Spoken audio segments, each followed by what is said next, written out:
Bismillahirrahmanirrahim. Assalamualaikum warahmatullahi wabarakatuh.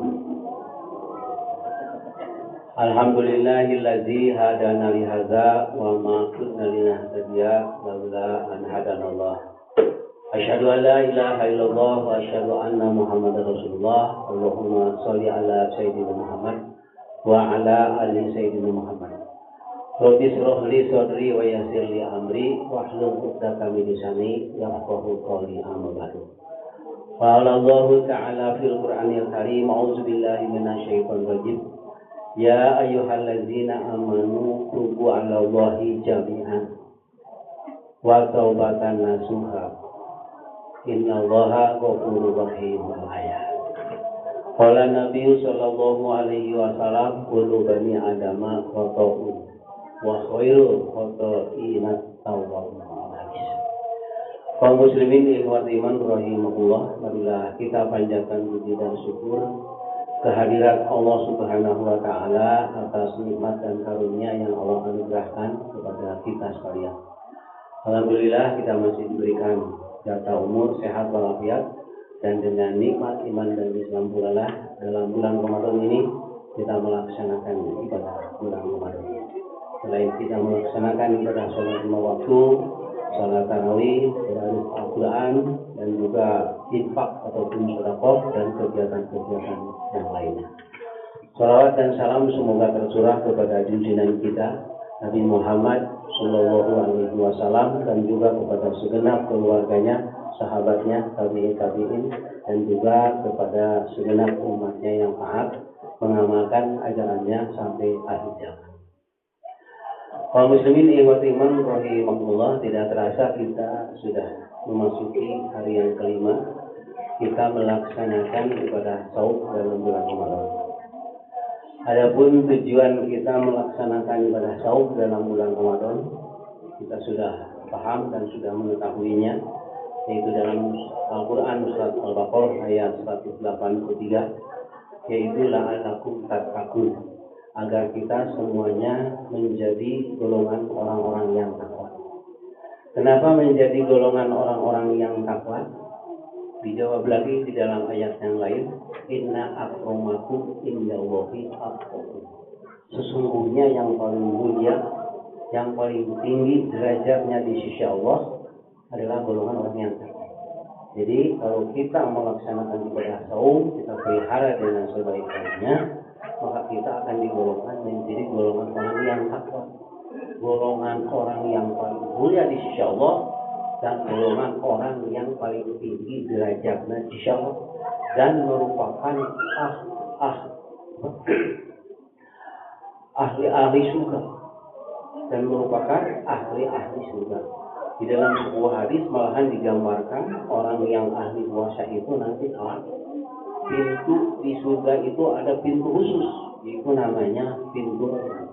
Nah, makanya kaum muslimin ikhwati iman rahimahullah, manfaatkanlah ibadah saum kita dengan sebaik-baiknya, karena kita akan diwisuda la'alakum tattaqun, menjadi golongan orang-orang yang takwa, golongan orang yang terbaik, golongan orang yang paling mulia, golongan orang yang paling tinggi derajatnya di sisi Allah, dan orang yang akan menjadi ahli-ahli surga, ya.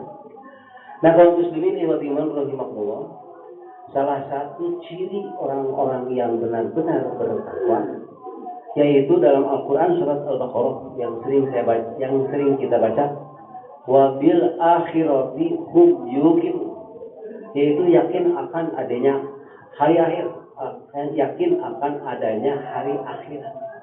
Jadi kehidupan itu bukan hanya hidup di dunia, ya, pernah dibahas juga oleh Pak Ustaz Haidum nih. Juga kita harus yakin bahwa kita juga akan menghadapi kehidupan akhirat sesudah kehidupan dunia, setelah melewati alam barzakh, yaitu setelah menghadapi kematian. Dan ketika kita menghadapi alam akhirat, di situ ada yaumul hisab, yaitu timbangan amal perbuatan kita selama di dunia. Kalau banyak dosanya kita masuk ke neraka, dan apabila kita benar-benar beriman dan beramal soleh, bertakwa kepadanya, maka kita akan dijadikan ahli-ahli surga. Kaum muslimin rahimahullah, berapa lama seseorang masuk ke neraka tergantung banyak dosa yang telah dia lakukan. Semakin dosa, semakin banyak dosanya dan dia tidak bertobat-tobat, akhirnya tentunya semakin menumpuk. Dan nanti di yaumul kiamat juga semakin lama nanti masuk ke dalam neraka. Nah, kaum muslimin rahimahullah, ibadah saum dalam bulan Ramadan merupakan suatu kesempatan, suatu peluang untuk memperoleh maghfirah, yaitu ampunan dari dosa yang telah kita lakukan. Jadi Allah itu tidak akan melihat ke belakang berapa banyak dosa yang telah kita lakukan. Walaupun sebanyak buih di dalam lautan, gitu ya, istilahnya itu akan diampuni. Sebagaimana di dalam sebuah hadis Rasulullah SAW bersabda, "Auzubillahi minasyaitonir rajim, man shoma Ramadana imanan wa ihtisaban, ghufira lahu ma taqaddama min dzambi." Barang siapa yang melaksanakan ibadah saum dalam bulan Ramadan didasari iman hanya semata-mata mengharap ridha Allah, maka akan diampuni dosa-dosanya yang telah lalu. Jadi artinya apa? Artinya apabila dosa kita sudah diampuni, berarti nanti kita setelah selesai melaksanakan ibadah saum akan kembali fitrah, bersih lagi. Jadi dosanya tidak akan ada tertinggal lagi. Cuman setelah Ramadan dosanya ulah dikelayai gitu ya. Nah, kalau ingin konsisten, kita ingin menjadi ahli surga. Jadi kaum muslimin rahimahullah, ibadah saum dalam bulan Ramadan adalah bulan maghfirah, yaitu ampunan. Maka apabila kita sungguh-sungguh memelihara ibadah saum kita, maka maghfirah akan datang kepada kita. Di dalam kitab fikih, kesempurnaan kita mohon ampun kepada Allah, istilah dalam agama Islam bertobat ya. Sebagaimana Rasulullah SAW bersabda, "Kullu bani Adama khata'un wa khairul khata'inat tawwabun." Setiap anak Adam pasti punya salah, punya dosa. Dan sebaik-baiknya yang punya salah itu, punya dosa itu adalah bertobat. Ya, nah, makanya kaum muslimin rahimahullah, manfaatkan bulan Ramadan ini untuk bertobat, banyak istighfar agar dosa-dosa yang telah kita lakukan ini akan diampuni dan kita akan kembali kepada fitrah ya.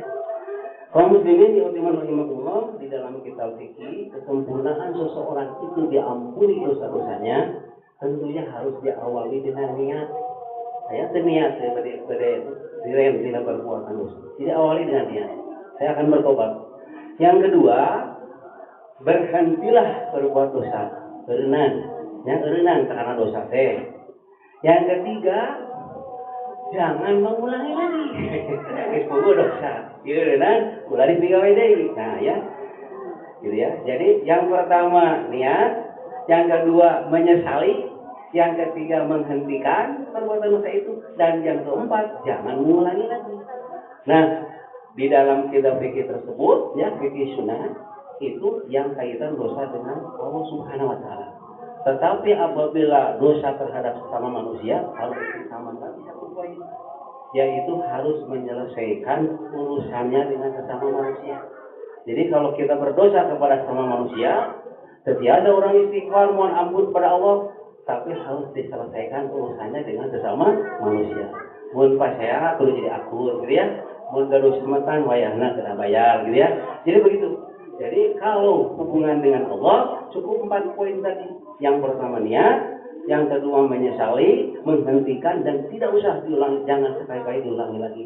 Tapi kalau hubungan dengan manusia, nah kita pernah bertengkar, bermusuhan, bertindak kasar, sehingga seseorang itu merasa terzolimi, segeralah kita saling memaafkan.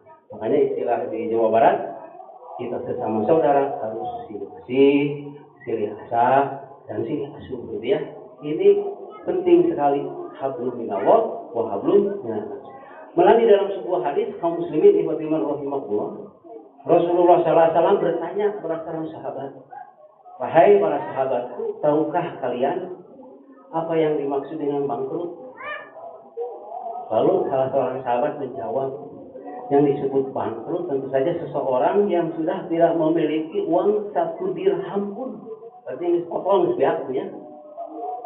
Bukan, kata Rasulullah SAW, yang disebut bangkrut itu bukan orang yang sudah tidak mempunyai kekayaan lagi, yaitu seseorang yang pada suatu hari nanti di yaumul kiamah mau sholat, mau zakat, mau puasa, tapi tertolak pahalanya oleh Allah Subhanahu Wa Taala. Kata Rasulullah demikian. Lalu sahabat bertanya, loh kok seperti itu? Kenapa bisa terjadi demikian? Rasulullah SAW menjawab, karena dia selama hidup di dunia telah banyak berbuat dosa, menganiaya termasuk saudaranya, menyakiti termasuk saudaranya, sering mengelontarkan kata-kata kasar, memanggil dengan gelaran yang tidak pantas dan sebagainya, sehingga saudaranya itu merasa terzolimi. Lalu kata Rasulullah SAW, apabila dia tidak sempat bertobat, maka segala amal ibadah yang telah dilakukan kebaikannya sama orang yang berbuat zalim itu diserahkan kepada orang yang dizalimi. Dan apabila tidak cukup, maka kesalahan, keburukan orang-orang yang dizalimi justru akan diserahkan kepada orang yang berbuat zalim. Betapa sadis, betapa ngeri ya kalau kita berbuat zalim terhadap sesama manusia.